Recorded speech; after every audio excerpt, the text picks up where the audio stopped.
Gosta de estar bem informado? Apenas por tempo limitado temos uma oferta especial. Todos os conteúdos Observador com 52% de desconto. Ler as notícias que importam, ao minuto, artigos de opinião sem restrições ou acesso antecipado aos Podcast Plus e muitos mais benefícios. Tire a prova dos 9 e descubra as nossas ofertas. Flash Sale Observador. Mais benefícios, metade do preço.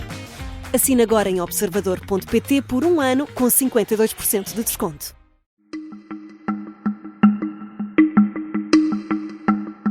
Como Donald Trump encostou a Jordânia e o Egito à parede.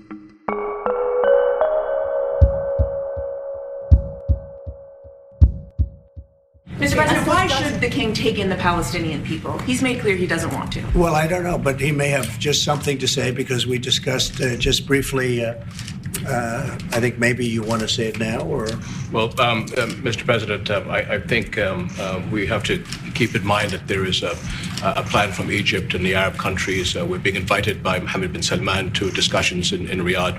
I think the point is how do we make this work in a way that is good for everybody. Ao lado do rei Abdullah II da Jordânia, Donald Trump voltou a defender esta semana o seu plano para retirar os palestinianos de Gaza e tomar conta da região. Um plano que implicaria a deslocação de cerca de 2 milhões de pessoas para os países vizinhos, a Jordânia e o Egito.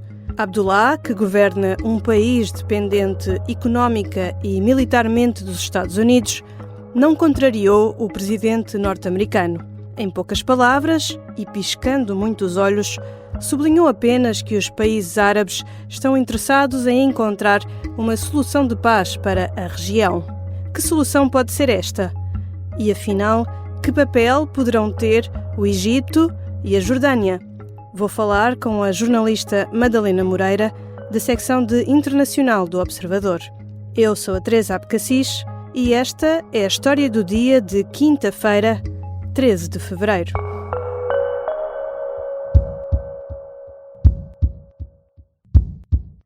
Bem-vinda, Madalena. Obrigada, Teresa. A sugestão de Trump de transformar Gaza numa estância turística fez soar os alarmes não só entre palestinianos, mas também nos países vizinhos, Egito e Jordânia. We're not going to buy anything. We're going to have it, and we're going to keep it, and we're going to make sure that there's going to be peace, and there's not going to be any problem, and nobody's going to question it. O rei da Jordânia, Abdullah II, esteve com Trump na Casa Branca esta semana. Como é que correu este encontro? O rei Abdullah classificou o encontro como construtivo, que é uma palavra política para dizer que não sabemos muito bem o que é que aconteceu. Porque em público o rei Abdullah não disse nem que sim nem que não a esta proposta de Donald Trump, e o que ele disse foi: não vamos ser precipitados, vamos adiar respostas para o Egito, vamos coordenar respostas entre os países árabes. Ou seja, em público ele nunca negou a proposta de Trump. Quando saiu da reunião nas redes sociais, ele disse que tinha deixado muito claro que a Jordânia não vai aceitar refugiados palestinianos, e que esta é claramente a linha vermelha da AMAN, e que deixou isso bem claro a Donald Trump. Em público, não o vimos a deixar esta linha vermelha. Estima-se que vivam na faixa de Gaza cerca de 2 milhões de palestinianos. Para o plano de Trump se concretizar, eles teriam de se mudar para os países vizinhos, nomeadamente para a Jordânia, cuja população já é em grande parte de origem palestiniana. Como é que a Jordânia encara esta possibilidade? A Jordânia não olha para isto a bem, e o motivo que eles dizem é o apoio à causa palestiniana. Ou seja, os jordanos vivem na Jordânia, então os palestinianos têm que viver na Palestina, neste caso na faixa de Gaza. Mas, em último caso, e digamos aqui na visão da Jordânia, no pior cenário, não seria a primeira vez que eles iam acolher refugiados palestinianos. Porque, como disseste, já aconteceu várias vezes na história. Aconteceu pela primeira vez em 1948, quando o Estado de Israel se forma, em 1967 novamente com a Guerra dos 6 Dias, e ao fim de 70 anos são pelo menos 2,4 milhões de palestinianos na Jordânia, mas estima-se que o número possa chegar aos 7 milhões. É quase metade da população. É mais de metade, porque o país tem 11 milhões e pouco, portanto é mais de metade da população de origem palestiniana. Mas aqui a grande diferença que eles dizem é: nós acolhemos palestinianos, não temos qualquer problema em acolher palestinianos. O nosso argumento aqui é que os palestinianos têm que ter a sua própria casa e não têm que ser acolhidos por nós. Eles defendem então a solução dos 2 Estados. Há também aqui uma outra questão, e que não tem que ver apenas com o destino dos habitantes de Gaza, é que a Jordânia depende militar e economicamente dos Estados Unidos. Esta dependência pode obrigar o país a ceder a Trump? Sim, provavelmente. Provavelmente foi por isso que nós não ouvimos o rei Abdullah a negar Donald Trump em público, porque eles têm noção que eles dependem dos Estados Unidos para muita coisa. Em 2023, que são os dados mais recentes que estão disponíveis, a Jordânia foi o 4º maior receptor de ajuda externa norte-americana, de um plano que, entretanto, o Donald Trump suspendeu e que, portanto, a Jordânia, se esta ordem executiva continuar em vigor, a Jordânia vai parar de receber apoio norte-americano. Então, não lhes convém chatear Donald Trump. Mas, por outro lado, também é preciso reconhecer que a relação entre a Jordânia e os Estados Unidos não é só numa direção. Os Estados Unidos também lhes dá jeito terem países árabes do seu lado, porque eles têm Israel como o grande aliado no Médio Oriente, mas Israel não é um país árabe, então dá-lhes muito jeito terem a Jordânia e também o Egito como aliados árabes na região. Olhando ainda para a Jordânia, este país enorme, com quase 12 milhões de habitantes, como disseste há pouco, como é que eles têm posicionado também em relação a Israel?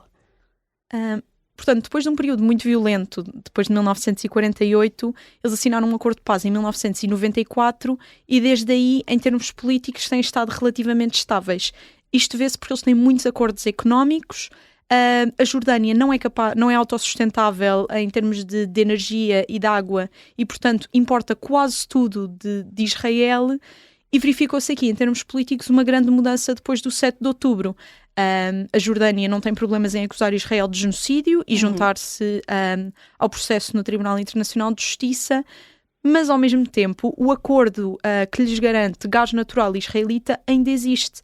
E 40% da energia jordana é israelita. Portanto, há aqui 2 pratos da balança, que é eles precisam economicamente de Israel, mas politicamente estão o pior que estiveram nos últimos 30, 40 anos. E demograficamente aqui também há o risco de haver uma desestabilização na Jordânia. Nas ruas de Amman, na sexta-feira passada, centenas de pessoas juntaram-se para apoiar a Palestina e exigir ao seu país que se distancie dos planos de Trump. Parece que a Jordânia fica um pouco num beco sem saída. Para além destes constrangimentos externos que nós já falámos, dentro do país o facto da população palestiniana ser tão grande tem crescido o apoio aos movimentos islamitas. Neste momento, o partido que convocou essa manifestação é o braço político da Irmandade Muçulmana, que é o grupo do qual se formou o Hamas, é o grupo pai do Hamas, e eles são o maior partido desde as eleições legislativas de setembro. O que eles dizem é: nós apoiaremos o governo do rei Abdullah enquanto vocês forem muito claros nesta linha vermelha. Eles vão continuar a ser uma frente unida, ou seja, partidos da oposição e o governo serão uma frente unida, enquanto o governo continuar a apoiar a causa palestiniana, a fundação do Estado da Palestina e o fim do conflito. O que pode acontecer é, caso a Jordânia ceda às exigências de Trump, então o apoio interno acaba e há aqui uma Jordânia dividida, o que para uma monarquia não dá muito jeito criar uma divisão interna. Já regressamos à conversa com Madalena Moreira, jornalista da secção de Internacional do Observador. Na segunda parte, olhamos para o Egito, os vizinhos a sul da faixa de Gaza e também para as reações da comunidade internacional à sugestão de Trump.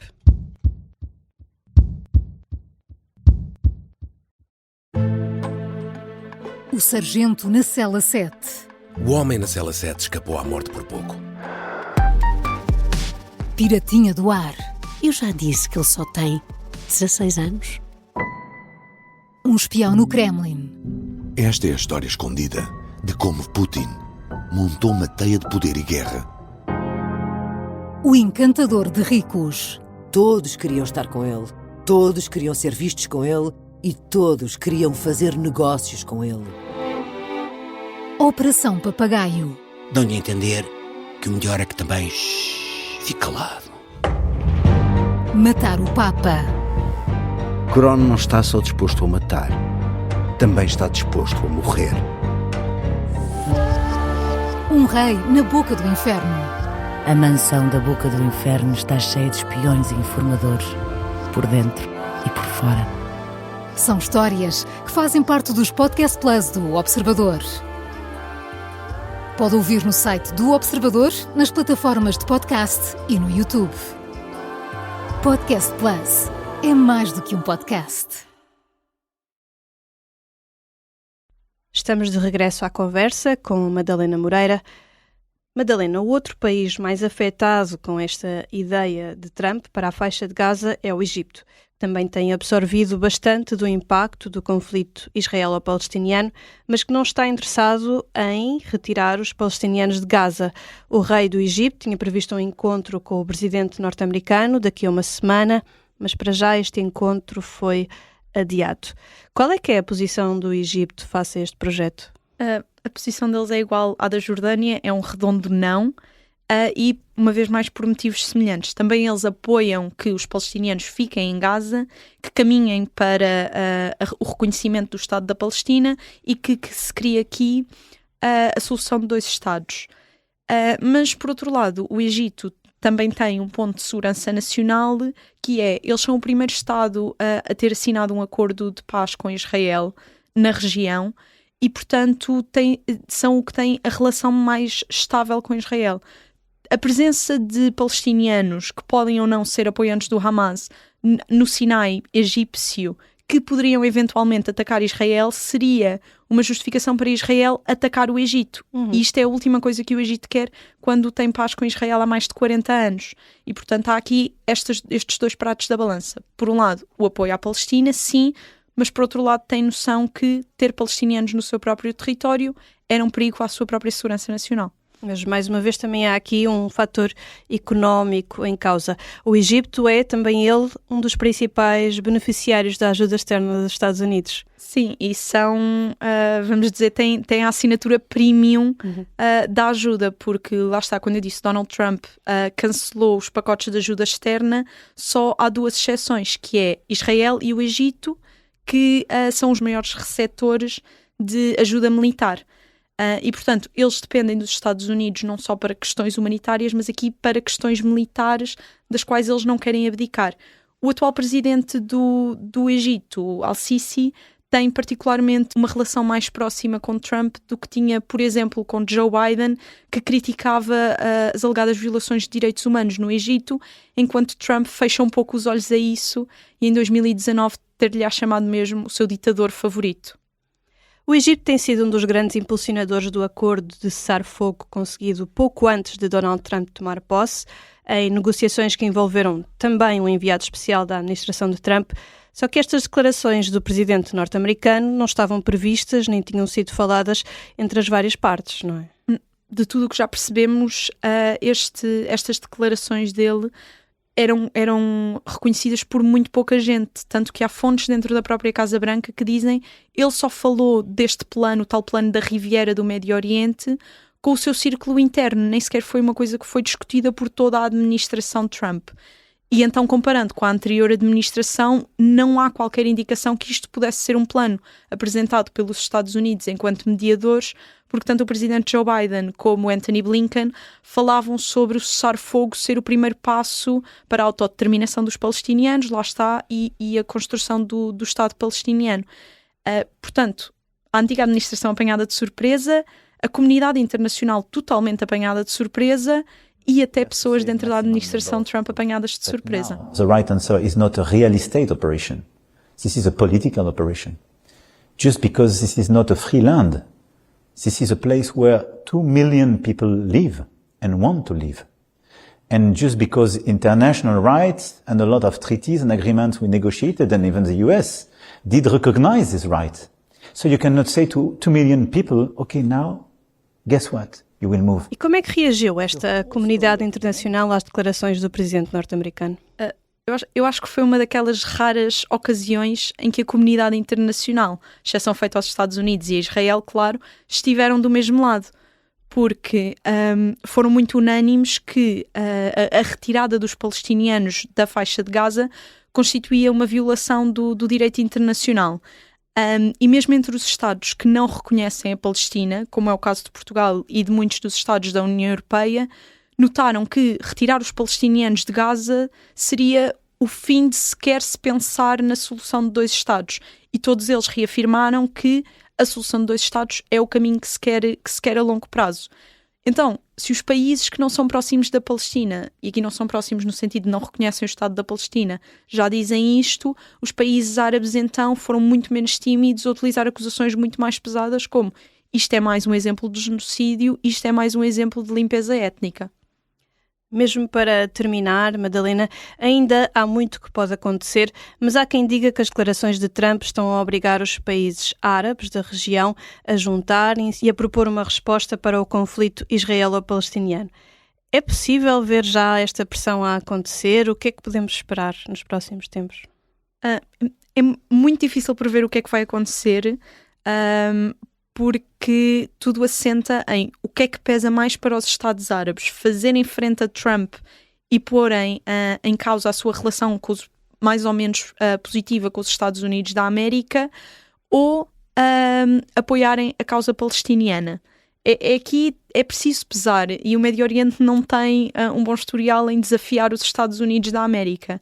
O que estará a acontecer agora é eles pediram tempo, ou seja, quando se adiou esta reunião que o Egito teria na Casa Branca, estarão a preparar um plano C, que não é nem o plano que estava no acordo de cessar-fogo e que claramente não vai acontecer porque os Estados Unidos não continuaram o que a administração anterior estava a fazer, mas também não será o plano da Riviera do Médio Oriente que Donald Trump quer fazer. Mas o que nos resta agora é esperar até que os Estados Árabes consigam apresentar este plano.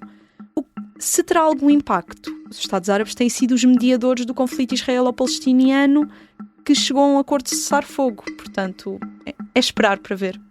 Obrigada, Madalena. Obrigada eu.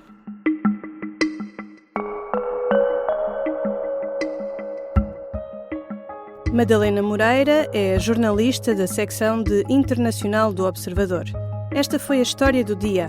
Neste episódio, ouvimos sons da CNN, da Fox e do The Guardian. A sonoplastia é do Pedro Oliveira. A música do genérico é do João Ribeiro. Eu sou a Teresa Abcacis. Até amanhã.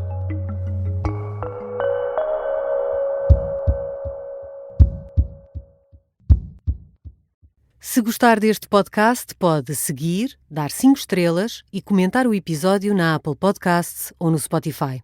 Pode também subscrever e gostar no YouTube. Assim recebe uma notificação sempre que houver um novo episódio.